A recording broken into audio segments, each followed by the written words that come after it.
दोस्तों, आपने suspense thriller movies तो कई देखी होंगी, लेकिन आज जिस मूवी को मैं एक्सप्लेन करने जा रहा हूँ वो बहुत ही क्लासिकल मलयालम मूवी है। मूवी की बात करें तो मुझे इसका कॉन्सेप्ट काफी अच्छा लगा। लास्ट मोमेंट तक आप समझ नहीं पाएंगे कि इसका असली क्लाइमेक्स क्या होने वाला है, इसलिए अब कोई स्पॉइलर नहीं दूंगा। लेकिन हाँ, एक रिक्वेस्ट जरूर है कि मेरे इस चैनल को सब्सक्राइब करके नोटिफिकेशन बेल को दबा दीजिए ताकि मेरा कंटेंट आप तक पहुंच सके। तो चलिए बिना देरी किए शुरू करते हैं आज की एक्सप्लेनेशन, जिसका नाम है इरुल। तो मूवी की शुरुआत होती है एक बंदे से जिसका नाम है एलेक्स। अब एलेक्स की बात करें तो यह एक राइटर और एक बिजनेसमैन है। एलेक्स ने रिसेंटली एक बुक लिखी होती है जिसका नाम होता है इरुल यानी अंधेरा। ये किताब काफी हिट हो चुकी होती है और एलेक्स की एक गर्लफ्रेंड भी होती है जिसका नाम होता है अर्चना। अब अर्चना की बात करें तो अर्चना एक वकील है और मूवी के दरमियान हमें ये बात पता चलती है कि इन दोनों का रिलेशनशिप स्टार्ट हुए अभी सिर्फ 3 महीने ही हुए हैं। अर्चना हमेशा अपने क्लाइंट्स के साथ बिजी रहती है और एलेक्स को टाइम नहीं दे पाती,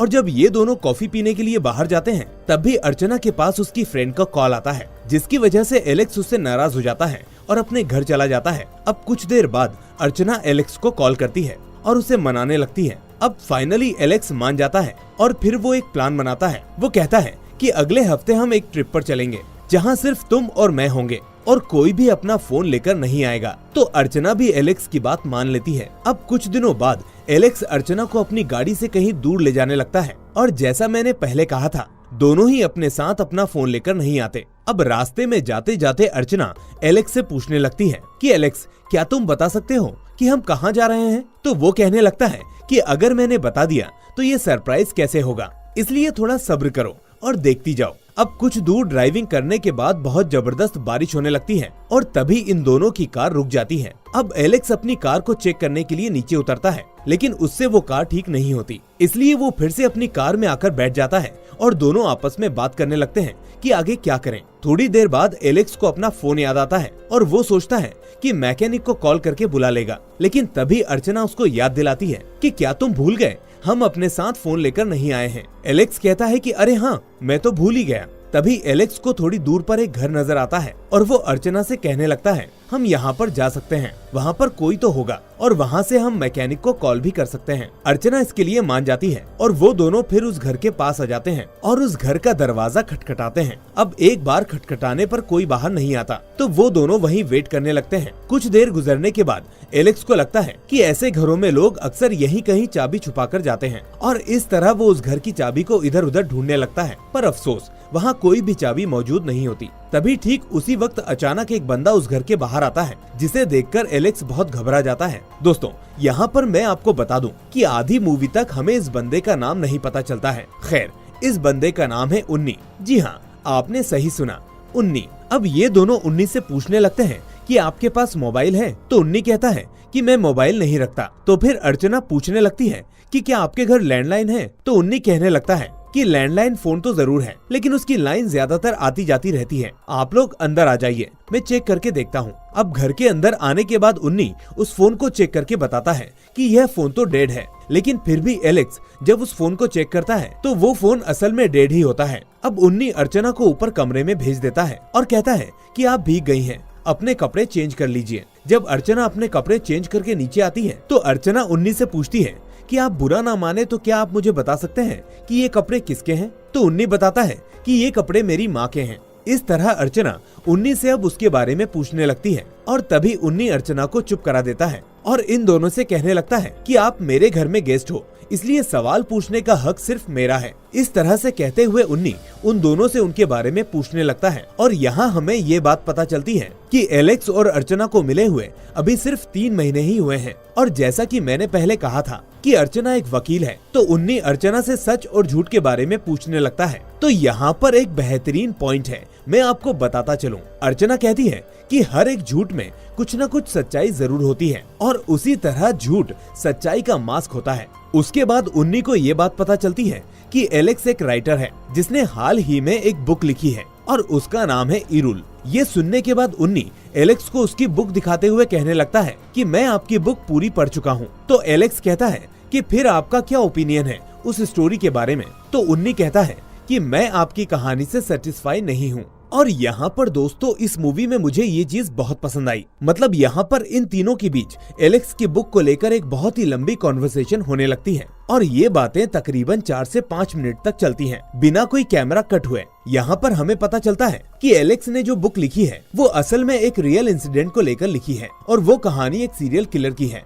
जिसने 5 लड़कियों का कत्ल किया था और वो सीरियल किलर टॉर्चर के साथ बेरहमी से उन लड़कियों को मार देता था। लेकिन एलेक्स ने अपनी बुक में ये नहीं लिखा कि उस सीरियल किलर का मोटिव क्या है। मतलब एलेक्स ने अपनी बुक की एंडिंग रीडर्स पर ही छोड़ दी थी, क्योंकि एलेक्स को लगता है कि शायद वो सीरियल किलर कोई बदला ले रहा हो या फिर किसी सवाल का जवाब ढूंढ रहा हो। तो इतने सारे मर्डर करने के बाद भी वो सीरियल किलर पुलिस के हाथ नहीं लगा और इसी वजह से उन्नी एलेक्स की बुक से पूरी तरह से सेटिस्फाई नहीं होता। खैर, ये डिस्कशन बहुत लंबी होने के बाद फाइनली अर्चना उनसे कहती है, अरे भाई, हम तो काफी सारी बातें कर चुके हैं, लेकिन आपने अभी तक अपना नाम नहीं बताया, आपका नाम क्या है? ये सवाल सुनने के बाद कैमरा धीरे धीरे घूमते हुए उन्नी के पास आकर रुकता है और उन्नी मुस्कुराने लगता है, पर तभी उस घर की लाइट चली जाती है। इसके बाद उन्नी अपने लाइटर की मदद से अपने घर के सारे कैंडल्स जलाने लगता है और एलेक्स उन्नी से एक क्वेश्चन करता है कि इस घर का मेन पावर कहाँ है? तो उन्नी कहने लगता है, मुझे पता नहीं, मुझे तो ये भी नहीं पता कि इस घर का किचन कहाँ पर है। ये सब अर्चना को थोड़ा अजीब लगता है और वो कहती है कि आखिर ऐसे कैसे हो सकता है कि किसी को अपने घर के रूम्स और किचन तक ना पता हो। उन्नी कहता है कि एक्चुअली मेरे सारे काम मेरे नौकर करते हैं, इसलिए मुझे कुछ भी पता नहीं, क्योंकि मैं सिर्फ एक ही कमरे में और इस हॉल में पड़ा रहता हूँ। इसके बाद एलेक्स उन्नी से टॉर्च लाइट के बारे में पूछता है तो उन्नी उसे ड्रॉर से निकालकर दे देता है। अब एलेक्स टॉर्च की मदद से उस घर की वायरिंग को फॉलो करते हुए बेसमेंट में पहुंच जाता है और साथ में उन्नी भी उसके पीछे पीछे चल देता है। और जब ये दोनों बेसमेंट के अंदर जा रहे होते हैं तभी उनका पैर फिसल जाता है और ये दोनों नीचे गिर जाते हैं और तभी उनको उस टॉर्च की लाइट में एक लड़की नजर आती है जिसको किसी ने टांग रखा होता है और यहीं ये सीन खत्म हो जाता है। अगले सीन में अर्चना को दिखाया जाता है जो घर में होती है और अचानक से उस घर की लाइट आकर फिर से चली जाती है। इसी बीच अर्चना को एकदम से फायरिंग की आवाज सुनाई देने लगती है। तो ये सुनने के बाद अर्चना बहुत घबरा जाती है और धीरे धीरे एलेक्स को बुलाते हुए बेसमेंट की तरफ जाने लगती है। जब अर्चना बेसमेंट का दरवाजा ओपन करती है तो अर्चना ये देखती है कि एलेक्स के पॉकेट में गन होती है और उन्नी बेहोश पड़ा होता है और एलेक्स उन्नी को घसीटते हुए घर के अंदर लाता है और कहीं से रस्सी ढूंढकर उसके हाथ बांध देता है। अर्चना ये देखकर एकदम से शॉक में चली जाती है और एलेक्स से इसके बारे में डरते डरते पूछने लगती है। अर्चना के पूछने पर एलेक्स बताने लगता है कि नीचे एक लड़की की लाश है और उन्नी ने उस लड़की को मारकर वहीं लटका रखा है। यहाँ हम नोटिस करते हैं कि वो लड़की ठीक उसी हालत में लटकी होती है जैसा एलेक्स ने अपनी बुक में लिखा था। इसका मतलब उन्नी ने ही उन 5 लड़कियों का मर्डर किया। और इसी बीच थोड़ी देर बाद उन्नी को होश आता है। होश में आते ही वो रोने लगता है और उन दोनों से कहने लगता है, सर प्लीज मुझे छोड़ दीजिए, मैं किसी को कुछ नहीं बताऊंगा। इसके बाद वो अर्चना की तरफ देखते हुए कहता है कि दीदी, वो 5 कत्ल एलेक्स सर ने ही किए हैं, मुझे जाने दीजिए, मैं किसी से कुछ नहीं कहूँगा। ये सुनने के बाद अर्चना के होश उड़ जाते हैं और वो एलेक्स से कहती है कि चलो हम जल्दी से जल्दी पुलिस को कॉल करते हैं ताकि ये कातिल पकड़ा जा सके। अब एलेक्स बताने लगता है कि अरे कैसे कॉल करें, फोन तो डेड है ना।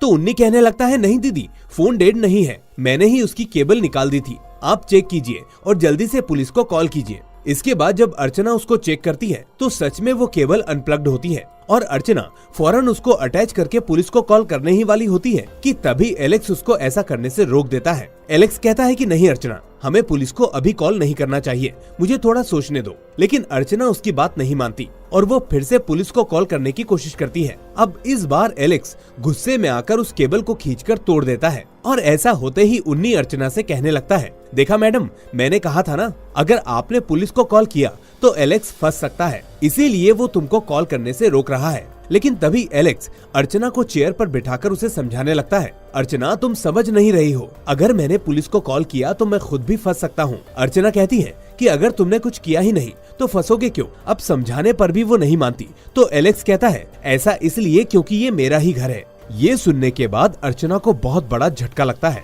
और वो एलेक्स से कहने लगती है कि एलेक्स प्लीज जोक मत करो। तो एलेक्स कहता है कि मैं कोई जोक नहीं कर रहा अर्चना, ये सच है और यही तो मेरा सरप्राइज था, मैं तुम्हें अपने घर लाकर सरप्राइज करने वाला था। एलेक्स कहता है कि मेरी बात समझो, वो मर्डर मैंने नहीं इसी ने किए हैं और अब ये किसी भी तरह से मुझे फंसाना चाहता है। अब इस बार अर्चना उन्नी से पूछती है, अगर ये घर एलेक्स का है तो तुम यहाँ क्या कर रहे हो? तो उन्नी कहने लगता है दीदी मैं एक चोर हूँ और यहाँ पर मैं कुछ चीजें चुराने आया था। अब बातों ही बातों में एलेक्स अपने पॉकेट में से अपना फोन निकालता है, जिसे देखकर अर्चना को शक होने लगता है, क्योंकि आने से पहले इन दोनों के बीच में समझौता हुआ था कि कोई भी बंदा अपना फोन लेकर नहीं आएगा। असल में एलेक्स उन्नी का बयान लेने के लिए अपना फोन निकालता है और यहाँ पर फिर से एक नया डिस्कशन शुरू हो जाता है और इन तीनों में बहुत जबरदस्त लड़ाई होने लगती है। एलेक्स उन्नी से सवाल कर रहा होता है और अर्चना एलेक्स से सवाल कर रही होती है और ये सब तकरीबन 2 मिनट तक चलता है। अब इसी लड़ाई के दौरान मौका पाकर अर्चना वहाँ से भाग जाती है, क्योंकि उसका दिमाग इन सब में काफी उलझ जाता है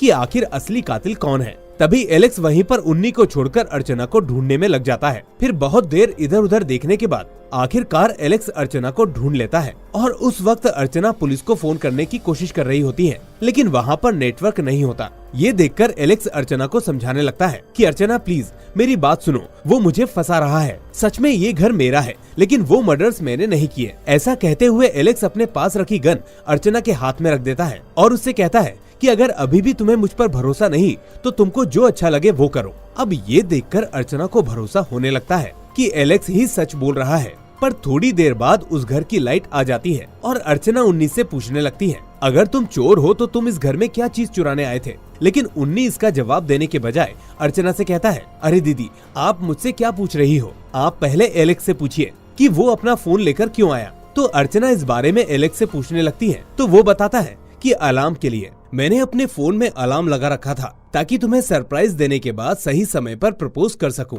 ये कहते हुए वो पॉकेट से रिंग निकालकर अर्चना को दिखाता है और कहता है कि इस तरह से वो अर्चना को सरप्राइजिंगली प्रपोज करना चाहता था। इसके बाद अब एलेक्स और अर्चना उन्नी से सवाल पूछने लगते हैं कि अगर तुम यहाँ चोरी करने के लिए आए तो तुमने इस घर में क्या चुराया? तो उन्नी इशारों में अर्चना को एक चीज दिखाता है और जब अर्चना उस बॉक्स को ओपन करती है तो उसके होश उड़ जाते हैं। उस बॉक्स में असल में 5 और रिंग्स मौजूद होते हैं, बिल्कुल एलेक्स वाली रिंग की तरह ही। इन्हें देखकर अर्चना को फिर से एलेक्स पर शक होने लगता है कि शायद एलेक्स ने ही उन 5 लड़कियों का मर्डर किया होगा और उनकी रिंग्स संभाल कर रखी होंगी, जैसे सभी किलर्स करते हैं। इस बार अर्चना का मूड फिर जाता है और वो दोनों से पूछने लगती है कि आखिर कोई मुझे बताएगा कि उस बेसमेंट में क्या हुआ है। ये सुनने के बाद एलेक्स और उन्नी दोनों अपने अपने तरीके से अर्चना को कहानी सुनाने लगते हैं। पहले एलेक्स बताता है कि ये दोनों बेसमेंट में गए। बेसमेंट में पहुंचने के बाद उनका पैर फिसल गया, जिससे वो दोनों नीचे गिर गए। फिर एलेक्स ने पावर स्विच के पास जाकर उसे ठीक किया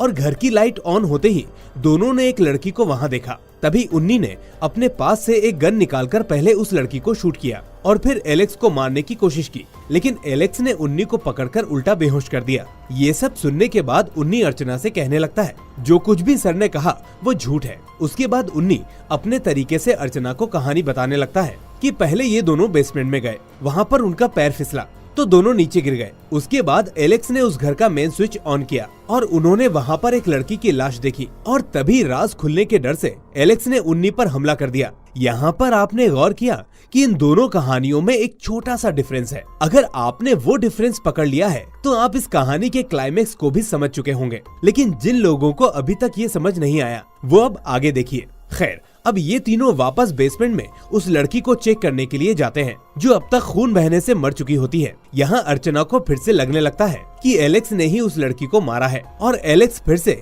अर्चना को समझाने लगता है कि अर्चना प्लीज तुम उस आदमी की बातों में मत आओ, वो हमें फंसा रहा है और तुम्हें मैनिपुलेट कर रहा है। लेकिन अर्चना एलेक्स की बातों पर यकीन नहीं करती। वो घर के अंदर जाकर गन निकालती है और एलेक्स पर पॉइंट कर देती है। यह देखने के बाद एलेक्स अर्चना से कहने लगता है, अरे अर्चना तुम समझ क्यों नहीं रही हो? अगर मुझे तुमको मारना होता तो मैं तुम दोनों को कब का मार चुका होता। ये सुनने के बाद उन्नी अर्चना से कहता है कि इसने मुझे इसलिए नहीं मारा क्योंकि मैं लड़का हूँ, लड़की नहीं, जबकि ये आदमी सिर्फ लड़कियों को ही मारता है और इसीलिए ये आपको यहाँ पर लाया है। इसके बाद अगले सीन में एलेक्स अर्चना को अपने गन पॉइंट पर रखता है और उन्नी को घसीटते हुए बाहर ले आता है। बाहर आने के बाद वो अलग से एक बड़ा सा गड्ढा खोदने लगता है उस लड़की को दफनाने के लिए। अर्चना कहती है कि ये गड्ढा क्यों खोद रहे हो अगर तुमने उस लड़की को नहीं मारा तो? एलेक्स कहता है कि अगर मैंने ऐसा नहीं किया तो पुलिस का शक मेरे ऊपर ही जाएगा क्योंकि इसकी लाश मेरे ही घर में मिलेगी। इसके बाद अब अर्चना फिर से घर के अंदर आ जाती है और एलेक्स भी अर्चना को ढूंढते हुए उस घर के अंदर आ जाता है